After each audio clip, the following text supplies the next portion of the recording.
Hello friends, आप सभी का स्वागत है मेरे यूट्यूब चैनल हिंदी विद्या शिक्षा पर।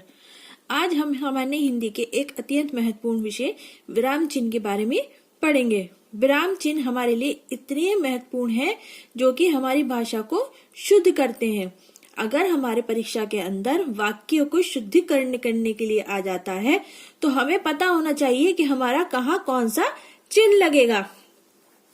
इन चिन्हों को जानने से पहले सबसे पहले हम जान लेते हैं कि विराम चिन्ह आखिर होता क्या है।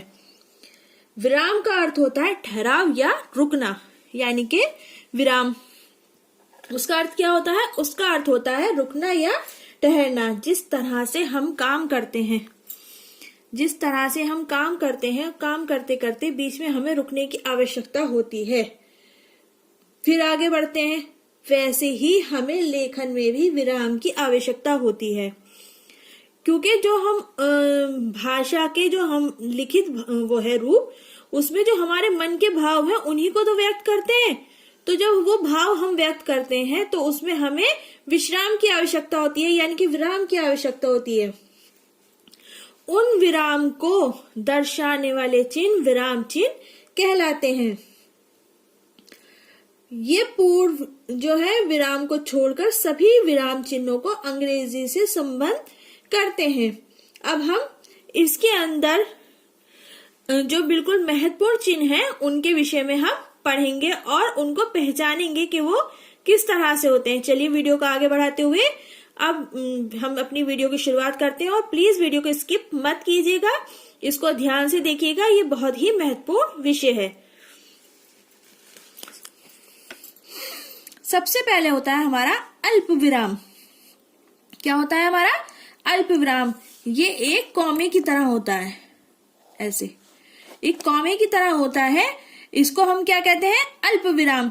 अगर हम वाक्य में इसका प्रयोग करेंगे तो ब्रह्मा ने दुख और सुख कॉमा, पाप और पुण्य कॉमा, दिन और रात, ये सब बनाए हैं। अगर हम इनको बिना कॉमे के या बिना अल्प विराम के पढ़ते चले जाएंगे, ब्रह्मा ने दुख सुख पाप पुण्य दिन रात सब बनाए हैं, तो ये एक क्या है? शुद्ध वाक्य नहीं लगेगा, ये भाषा हमारी अशुद्ध लगेगी।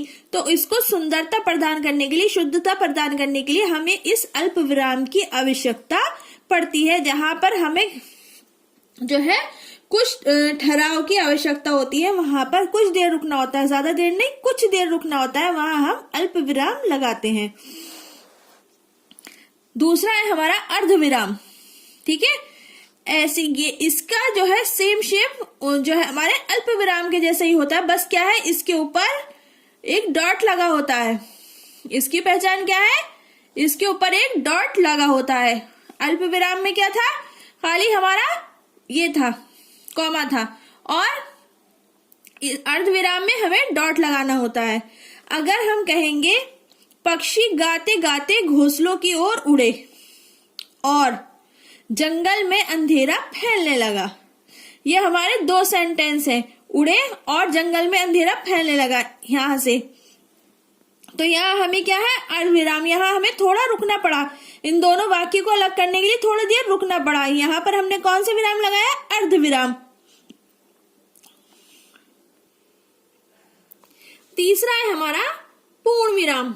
ठीक है, पूर्ण विराम हमारा जब वाक्य कंप्लीट हो जाता है, यानी कि हमारा जो सेंटेंस वो कंप्लीट हो जाता है, तब हम उसे लगाते हैं। जैसे बालक स्कूल जाते हैं, ये हमारा वाक्य पूर्ण हो चुका है, तो हम कौन सा विराम लगाएंगे? यहाँ पूर्ण विराम लगाएंगे। 4 नंबर पे आता है हमारा प्रश्न चिन्ह। ठीक है, इसे तो सब आप आराम से पहचान लेंगे प्रश्न चिन्ह को। क्या आज वर्षा होगी? जहां पर हमें प्रश्नवाचक जहां वाक्य देखने को मिलते हैं वह हमारा कौन सा चिन्ह लगता है? प्रश्न चिन्ह लगता है। फिर है हमारा 5वां विस्मय आदि चिन्ह। ये चिन्ह हमारा जैसे कि वाह वाह कितना अच्छा गाते हो, इस चिन्ह का प्रयोग हर्ष में, आश्चर्य में, भय में तीव्र मनोवेग प्रदर्शित करने के लिए होता है। जैसे कि हाय ये क्या हुआ, किसी दुखद सूचना को सुनते हैं हम कहते हैं हाय ये क्या हुआ। और जो कोई काम अगर कोई बालक कर रहा है उसको रोकना, अरे अरे अरे लगाते, तो ये वहां पर कौन से चिन्ह लगते हैं? ये विस्मय आदि बोधक चिन्ह लगते हैं। उसके बाद में हमारा है निर्देशक चिन्ह। निर्देशक चिन्ह को हम कैसे पहचानेंगे? ये एक डैश की तरह होता है, ठीक है ना, एक डैश की तरह होता है। अब हम कहेंगे छायावादी कवि, डैश लगा दिया। अब हम छायावादी कवि कौन कौन से, जैसे जयशंकर प्रसाद, महादेव वर्मा, सूर्यकांत त्रिपाठी निराला, सुमित्रा नंदन पंत, ठीक है। या महापुरुषों की बात करें, महापुरुष कौन से हैं? तो भगत जो है हमारे भगत सिंह है, जवाहरलाल नेहरू है, ये सब। तो किसी एक जो है खास उपाधि के लिए जब हम उसके अंदर की बात करते हैं तो हम क्या निर्देशक चिन्ह लगाते हैं कि इसके बाद ये सब आएंगे। अब हमारा है 7वें नंबर पे कोष्ठक। कोष्ठक यानी कि ब्रैकेट, जो कि गणित के अंदर 4 प्रकार के होते हैं, परंतु हिंदी के अंदर एक ही प्रकार का कोष्ठक होता है। अब हम कोई वाक्य बोल रहे हैं और उसमें हमें कुछ एक महत्वपूर्ण चीज को जोड़ना है, तो उस वाक्य को खराब ना करके हम ब्रैकेट में उसकी क्या है बात को बता देंगे। जैसे अफ्रीका के निग्रो लोग, निग्रो लोग यानी कि हबशी, अधिकतर उन्हीं की संतान है, ठीक है। निग्रो लोग कौन से? यानी कि हबशी। यानी कि अगर हमें कोई बात करनी है तो उसके लिए क्या है, हम खाली एक कोष्ठक के अंदर वो वर्ड लिख देंगे और शब्द लिख देंगे। फिर है हमारा अवतरण चिन्ह या उद्धरण चिन्ह, ठीक है। कौन सा? अवतरण चिन्ह या उद्धरण चिन्ह, इसके दोनों ही नाम है। परीक्षा में देखकर आप लोग कंफ्यूज मत होइएगा। ये क्या है? एक उल्टा कोमा होता है और एक सीधा कोमा। इसके अंदर हमारे जो इम्पोर्टेंट चीज होती है, महत्वपूर्ण शब्द होता है, उसको हम बंद कर देते हैं। जैसे प्रजातंत्र का अर्थ क्या है? मैं जानती हूं।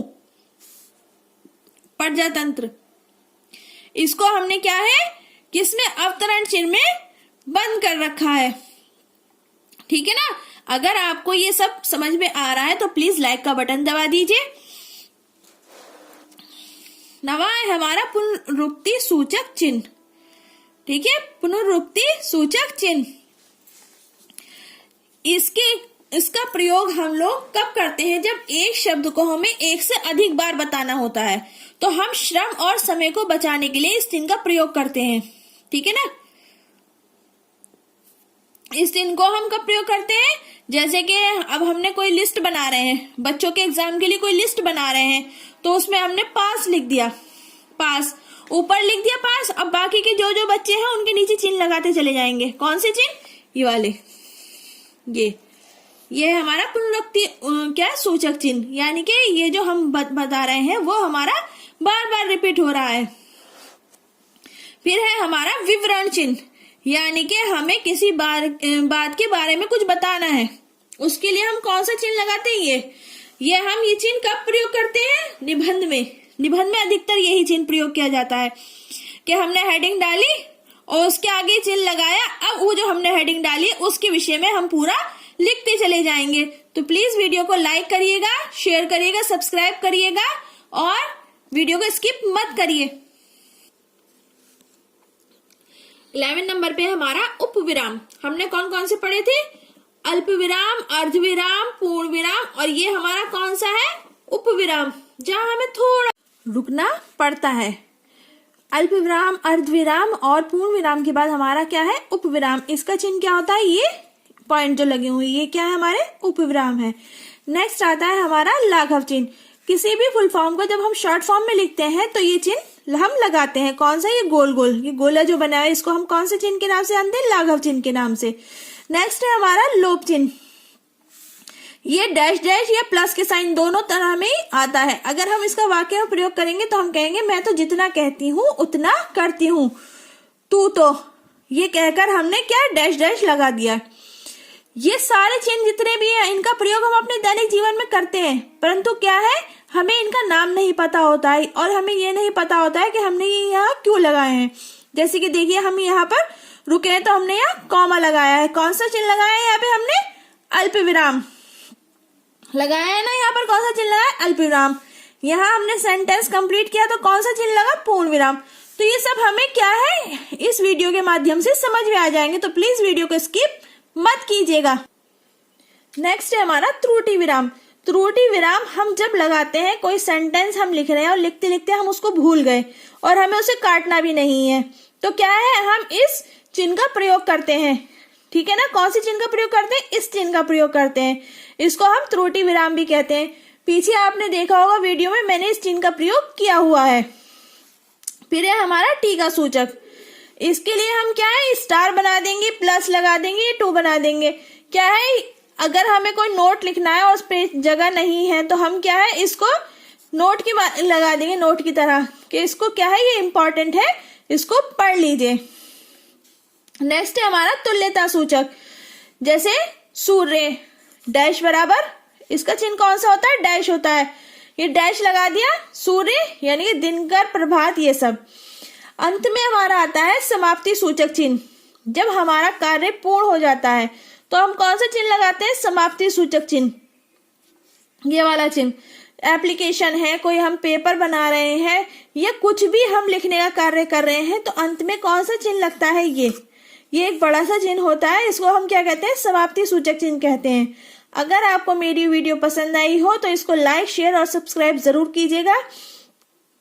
वीडियो को पूरा देखिएगा, स्किप मत कीजिएगा, ये बहुत अत्यंत उपयोगी विषय है। ठीक है, ये टॉपिक अगर आपको समझ में आ गया तो आपके नंबर आराम से 1-2 बढ़ेंगे, क्योंकि भाषा जो है, जो वाक्य, उसके लिए, वाक्य के लिए सुधारने के लिए जो आता है कि इसमें से बताइए कहाँ पर कौन सा वाक्य जो है शुद्ध है। वाक्य शुद्धिकरण के लिए ये चिन्हों का जानना अत्यंत आवश्यक है। अगर आपको मेरी वीडियो पसंद आई तो इसे लाइक किए बिना मत जाइएगा। धन्यवाद।